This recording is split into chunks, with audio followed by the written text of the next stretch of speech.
Hola, muy buenos días. Este es nuestro club de revistas sobre el artículo 6, que hablaba sobre efectos de la proteína dietética sobre la composición corporal en individuos que hacen ejercicio. Nuestro grupo está conformado por Juliana Palencia, Natalia Salazar, Dana Valenzuela y mi persona, Bárbara Ramírez.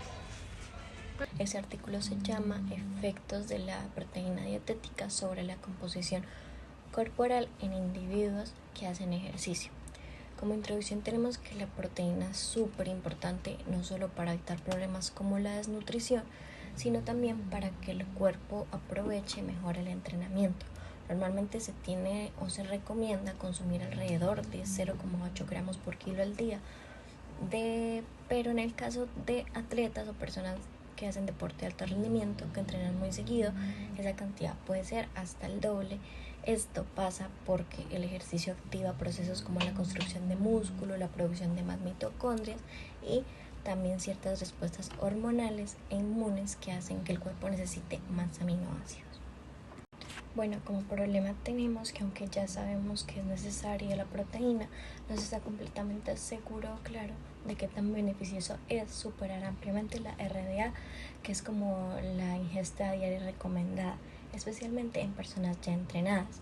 Este artículo se propuso para revisar la evidencia sobre cómo una ingesta alta de proteína influye en la composición corporal, en la salud ósea y en el rendimiento, así también como explorar las estrategias de consumir proteína antes de dormir y por último también evaluaron si existen riesgos para la salud. Y como enfoque tenemos seguridad y eficacia.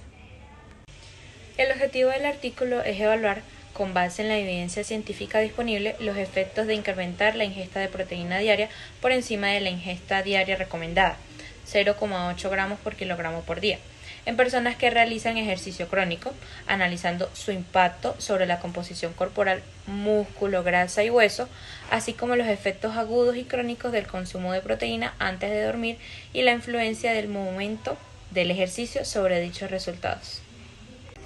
En nuestra metodología tenemos como población individuos entrenados o físicamente activos, superior a 3 meses de entrenamiento, tanto hombres como mujeres, con distintos niveles de entrenamiento, resistencia, fuerza, mixto y en algunos casos adultos mayores activos.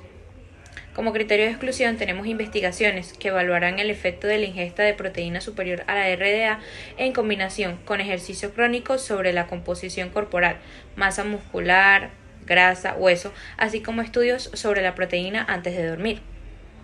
Para criterios de exclusión se excluyeron poblaciones sedentarias, inactivas, con programas de ejercicio de corta duración, o sea, inferior a 3 meses, cuando se analizaban el apartado principal sobre proteína y composición corporal. Para muestra total, no hay una muestra única, se recopilan y analizan resultados de múltiples estudios previos con diferentes tamaños muestrales. Para nuestra variable tenemos una composición corporal, masa muscular, masa grasa, densidad mineral ósea y efectos agudos y crónicos de proteína presueño y relación entre momento de ejercicio y efecto de proteína. Para pasar al apartado de los resultados, tenemos que el artículo se enfoca principalmente en tres áreas importantes y es el impacto de la proteína en la composición corporal, el consumo antes de dormir y la relación con la salud ósea. Además, vamos a estar explicando qué dicen los estudios más relevantes y cómo podemos aplicarlos. En la primera área tenemos la proteína dietaria y composición corporal en personas entrenadas.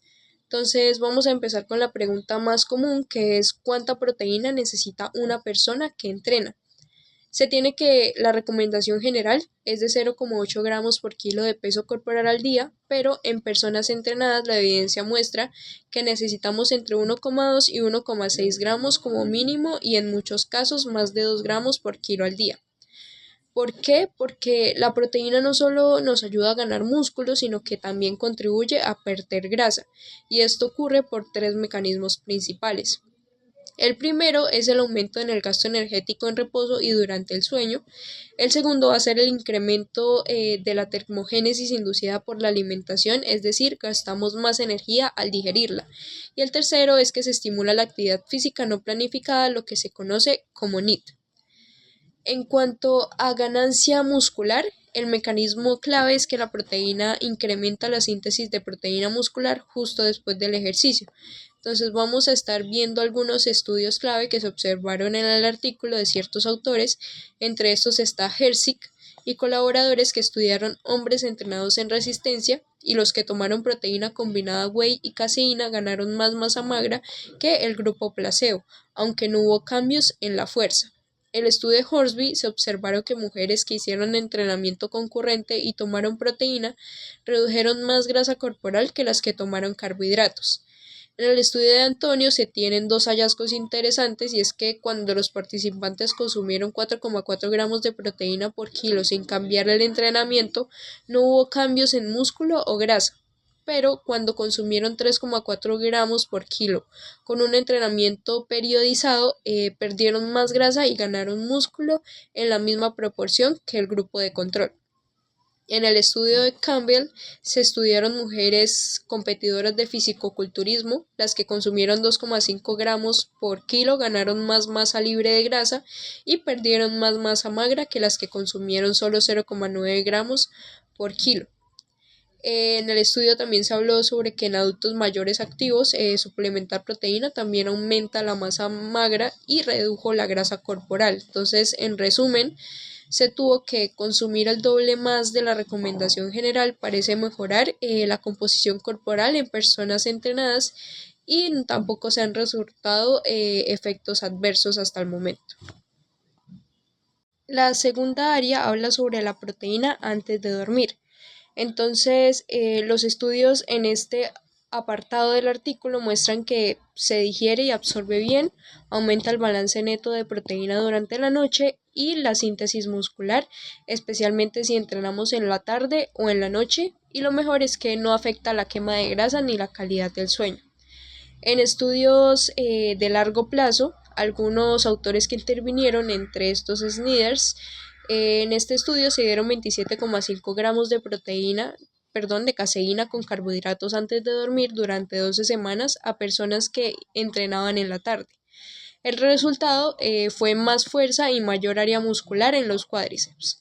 En el estudio de Van Gogh se probaron proteínas de insecto antes de dormir durante 8 semanas y no vieron mejoras frente a un grupo que tomó carbohidratos. En el estudio de Antonio y Joy compararon proteína en la mañana versus la noche y no encontraron diferencias en fuerza o masa muscular. En el estudio de Burke se estudiaron adolescentes y vieron que distribuir la proteína entre la mañana y la noche fue mejor que hacerlo entre la mañana y la tarde para ganar masa muscular. Entonces, cuando relacionamos el momento del consumo con el ejercicio, los beneficios son claros si entrenamos en la noche, como reportaron West y Abbott, pero si entrenamos como tal en la mañana, como en los estudios de Abweiler y Larsen, no hay beneficios extra. Entonces, en conclusión, se tiene que la proteína antes de dormir es una herramienta útil para quienes entrenan tarde y en general ayuda a alcanzar la ingesta diaria recomendada. Finalmente, la tercera área habla sobre la proteína y la salud ósea. Entonces, en este apartado se dice que la proteína es un componente importante de la masa ósea, entre un 30 y 50%. Esto significa que no solo es clave para el músculo, sino también para mantener la densidad y la resistencia de nuestros huesos. En estudios con efectos positivos en adolescentes, nadadores y corredores, consumir proteína después del ejercicio redujo los marcadores de resorción ósea y aumentó los de formación ósea. En beisbolistas universitarios, una ingesta alta de proteína antes y después de entrenar aumentó la densidad mineral ósea en el húmero dominante. En corredores de fondo, un mayor consumo de proteína láctea se asoció con menor riesgo de fracturas por estrés. Y en el caso de los estudios sin efecto, se tuvo que mujeres entrenadas que consumieron entre 2,3 y 2,8 gramos por kilo durante 6 a 12 semanas no tuvieron cambios en la densidad ósea total. En hombres entrenados, suplementar con whey y caseína durante 10 semanas tampoco cambió la masa ósea total. Entonces, como conclusión, se tuvo que la proteína puede mejorar algunos marcadores y la densidad ósea en ciertas regiones, pero no siempre produce cambios en la densidad total. Lo importante es que no tiene efectos negativos. En la discusión tenemos que, en resumen, el beneficio de una ingesta alta de proteína en la composición corporal es modesto pero real y se potencia con el entrenamiento de fuerza.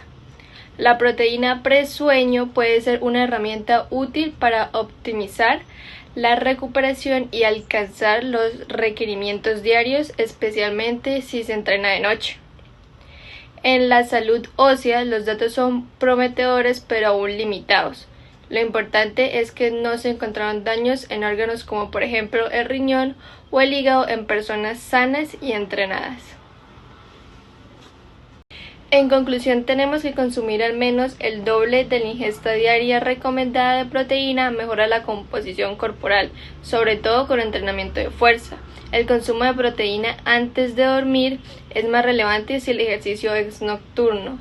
Puede haber beneficios para la salud ósea y no hay evidencia de riesgo en personas sanas. En la práctica, para individuos entrenados se recomienda entre 1,6 y 2,2 gramos por kilogramo de peso corporal por día.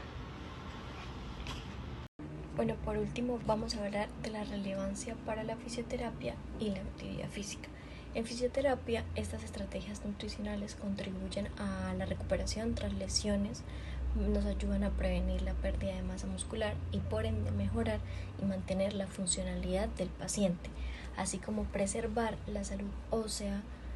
Esto debido a que durante la intervención se permite guiar al paciente en aspectos como que tener una mejor ingesta adecuada de proteína superior a la RDA combinada con ejercicio de fuerza puede favorecer al aumento de la masa magra y la disminución de la grasa corporal. En el ámbito de la actividad física y el deporte, estas estrategias son claves para mejorar el rendimiento, facilitar la composición corporal y prevenir lesiones, especialmente lesiones óseas y musculares. Y ya para finalizar, en las últimas diapositivas tenemos el link de nuestro video y la bibliografía. Muchísimas gracias por tu atención.